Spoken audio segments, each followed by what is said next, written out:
Catherine adorait les artichauts.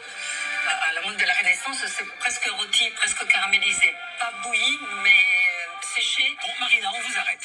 Lynn voulait simplement savoir ce qu'elle mangeait. Elle ne voulait pas une thèse sur l'histoire de l'artichaut à la Renaissance. Ça y est, c'est reparti pour les bancs de l'école, direction 5e4, Madame Frey. Je suis venu pour manger, pour faire un cours d'histoire. Alors Lynn, cette recette d'artichaut qui a traversé l'histoire, ça vous plaît? C'est très goûtu en termes de saveur. Pour moi, c'est totalement dans la Renaissance. J'ai très très peur parce que là, Marina, elle a mis la barre très haute pour son entrée et franchement, je suis pas sûre de faire mieux en termes de goût. Ne vous inquiétez pas, mercredi, vous aussi, vous allez réussir à surprendre vos convives avec vos recettes. Les croquettes d'escargot à la grenouille. Eh ben, alors, là, je vais baisser le volume Excellent, incroyable. pour pouvoir vous dire que je vais faire plein de vidéos, chaque vidéo sur un de mes plats pour vous donner les recettes. Et toutes ces vidéos, je les mets sur ma chaîne YouTube, La Cuisine de Marina Miroglio. Donc, La Cuisine de Marina Miroglio. Abonnez-vous, cliquez suivre, sinon vous n'êtes pas informé sur les prochaines vidéos que je vais mettre. Et donc, et là, je pourrais me défouler, raconter toutes les histoires que je n'ai pas réussi à dire à la télé. Un dîner presque parfait, c'est génial, c'est rigolo, c'est délirant et tout, mais ça va très vite. Il y a des choses que je n'ai pas pu dire, de raconter sur la vie de Catherine de Médicis. Je n'ai pas pu placer que j'avais voulu dans mon menu retracer la vie de Catherine de Médicis parce qu'elle a commencé orpheline. Elle a de 1 an à 8 ans, elle a été baladée dans des couvents à Florence. Donc, elle avait son palais était habitué à des ingrédients pauvres, à des mets pauvres. C'est pour ça que mon entrée, elle était très pauvre. C'était son enfance. Et après, au fur et à mesure, je montais en puissance avec mon menu et je montrais des menus plus élaborés, plus riches, parce qu'à 8 ans, jusqu'à 14 ans, elle allait à Rome, elle à la cour du pape, sous la protection de son oncle, Léon X, Léon X.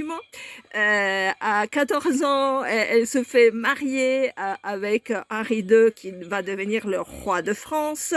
Et donc, elle part à Marseille pour son repas de mariage. Papero alla melarancia, l'ancêtre du canard à l'orange. Donc, c'est pour ça que je prépare ce plat. Et les choux aussi, il y a une raison, parce qu'ils sont romains et ils ne sont pas belges. C'est les anciens romains qui les ont amenés en Belgique parce qu'ils distribuaient des produits, des productions à différents lieux de leur empire.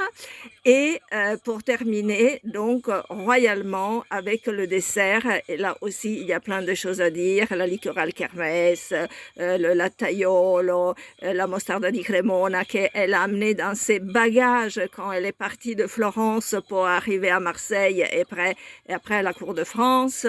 Bref, même la soupe à l'oignon, ben, bien sûr qu'elle existait et que de tout le temps, les pauvres seulement la mangeaient. Jamais un noble, un aristocrate aurait mangé de l'oignon. Mais elle, comme elle venait d'une cuisine de couvent, du coup, elle a fait aimer la carabaccia. La carabaccia, c'est l'ancêtre de la soupe à l'oignon. Bon, bref, on m'a critiqué parce qu'ils ne connaissaient pas l'histoire de Catherine de Médicis et c'est aussi un peu ma faute parce que je n'ai pas réussi à placer tout ce que je voulais dire. Donc, rendez-vous sur ma chaîne YouTube, La Cuisine de Marina Miroglio, abonnez-vous. Vraiment, cliquez, parce que pour moi, c'est vital que vous vous abonniez. Pour vous, c'est rien de faire un clic. Pour moi, c'est grandiose. Et aussi, abonnez-vous à ma page Facebook, La Cuisine de Marina Miroglio. Et j'attends vos commentaires, parce que les likes ne sont pas suffisants. Il faut commenter et partager pour que les algorithmes me trouvent.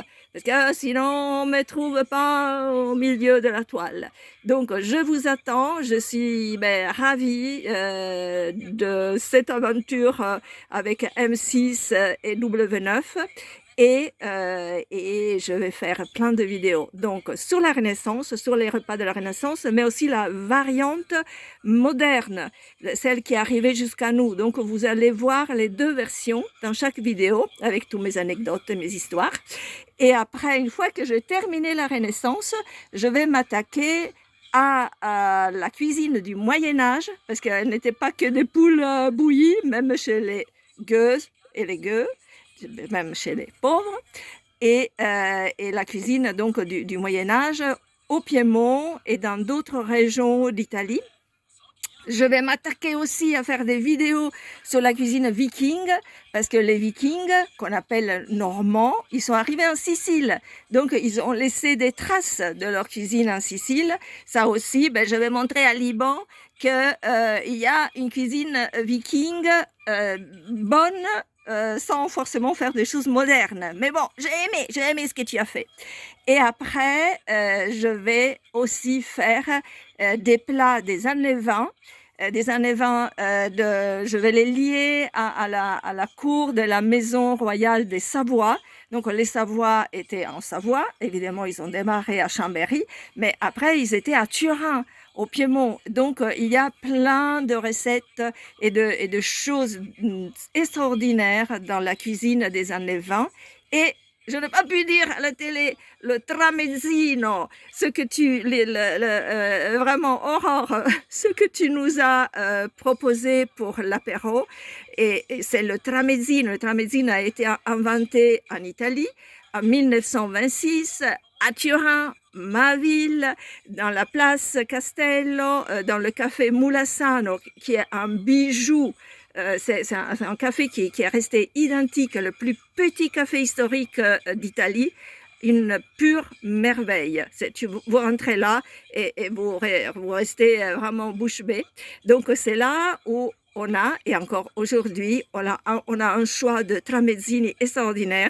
Et c'était tous les gens qui allaient au théâtre qui est juste à côté, le théâtre Regio, le théâtre royal, qui venaient dans ce café après le théâtre pour grignoter un petit truc, voilà, plein de bonnes choses dedans.